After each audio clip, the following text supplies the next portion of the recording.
The 2024 season didn't end the way that Notre Dame fans wanted, losing to Ohio State in the national title game, but there's a lot of optimism surrounding 2025. Want to talk 3 potential roadblocks that Notre Dame is going to have to navigate in order to get back to the promised land? Let's talk about it here. Ryan Roberts from A to Z Sports breaking down everything Notre Dame football. Although the 2024 season is behind us, content never stops, folks. I had a video earlier that was talking a little bit about the 3 things that you should feel most confident in about this Notre Dame program going into the 2025 season and beyond. I have 3 things I want to talk about that could be potential roadblocks and things that Notre Dame is going to have to navigate and questions to answer this offseason. Let's start with number 1 for me, which is probably one of the bigger questions that I have just on this team overall, and that is surrounding the injury bug that we saw in the 2024 season. It was a magical year for Notre Dame to win 14 games, get to the national title game in a season where you lost your starting corner, All-American, and Benjamin Morrison due to injury, when you had to deal with Boubacar Traore, Jordan Botelho, you had to deal with Howard Cross missing several games, you had to deal with Riley Mills being out for the latter stages and the majority of the playoffs, when you had to deal with your starting center out for the majority of the season in Ashton Craig. Billy Schroep obviously went down injured as well. Charles Jagasaw got hurt before the season began and then eventually returned in the playoffs.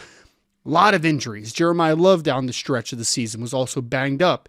Now, I'm not going to pass blame on Loren Landau and say that that was all his fault, because we've seen freak injuries and we've seen freak seasons just in general. If you look like the NFL, I am a Los Angeles Rams fan, and one season, the Rams had nothing but injuries. The next, you're completely injury-free. And then the next year, you have injuries again. So there are kind of trends and unfortunate circumstances that happen. And a few of these injuries, including like Ashton Craig, for instance, you get rolled up on in a football game. That has nothing to do with strength and conditioning and training. Like that's not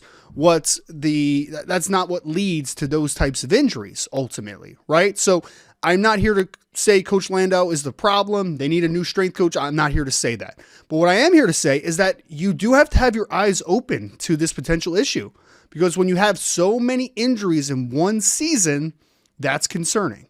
Now, it could completely turn the other way in 2025 and you could stay healthy. And Notre Dame's going to need that, because one of my biggest, not regrets, but one of the things I would have loved to see, what does a fully healthy Notre Dame team look like against Ohio State in a national title game?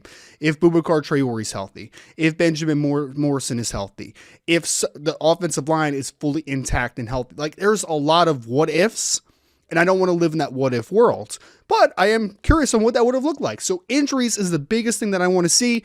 Is Notre Dame able to remedy that this offseason and cut down less on that wear and tear? That's something to watch and to navigate. My second biggest concern is, I think when you saw in the national title game specifically, but at different junctures of the season, there were 2 weaknesses for this team. One was at wide receiver. Jaden Greathouse did a great job at his 2-game stretch to end the year in Penn State and Ohio State, but Bo Collins had early ups and then was very down. Jordan Faison had some drop issues at times. Chris Mitchell was a guy that gave you almost nothing from a production perspective. So the wide receiver position was constantly in flux.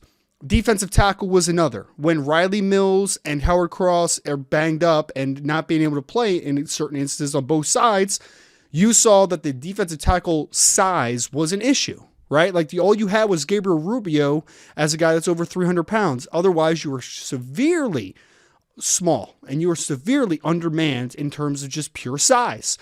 Those 2 things. My biggest question is Notre Dame recruiting to the level that you're able to figure out answers to those questions?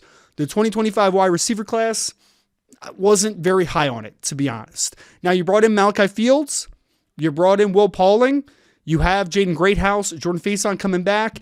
Is that enough to fill in those gaps and to make some answers to those questions? I'm interested to see. I'm very hopeful for it, but it is a question until it's not a question anymore. Defensive tackle, you went out and you got Jared Dawson, but you've had a couple misses the last couple recruiting cycles on bigger defensive linemen. Is a guy like Sean Sevillano going to be able to play? Is Armand Bukum a guy that's going to take a step forward in 2025? I just don't think you have found enough answers at defensive tackle from a size perspective. You need impact size. You need to find it. And did they find in the transfer portal with the Jared Dawson? Is Elijah Hughes, from USC a guy that can come in and play? Again, not totally sure, but you're going to need to be better on the interior of the defensive line and at wide receiver in 2025 to hopefully win a national championship. My last concern is defensively. When you look at, not even talking about the play calling and the coordinator conversation right now, but you are losing a lot of veteran talent. You're losing a Xavier Watts. You're losing more than likely a Benjamin Morrison. You are going to lose Riley Mills. You are losing Howard Cross. You're losing Jack Kaiser. Those are all very experienced veteran players. Now, Notre Dame has a lot of talent in that room. I expect Drake Bowen to take a step forward. I expect Adon Schuler to fill in those shoes of a Xavier Watts. Leonard Moore and Christian Gray, we've already seen what those guys have. But it's not just a production perspective, which all those guys were very productive. It's not just a number of snaps perspective. Like, those were leaders. Those were veterans. The next wave needs to take a step forward. Can Adon Schuler be the leader that Xavier Watts was? Can a Drake Bowen be the leader that Jack Kaiser was?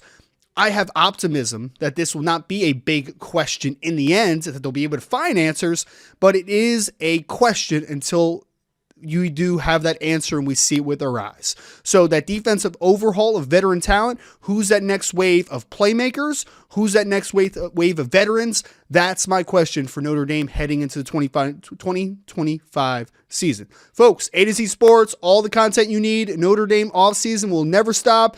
NFL draft, college football, NFL, everything you need. Make sure to subscribe to this channel as well. And as always, go Irish.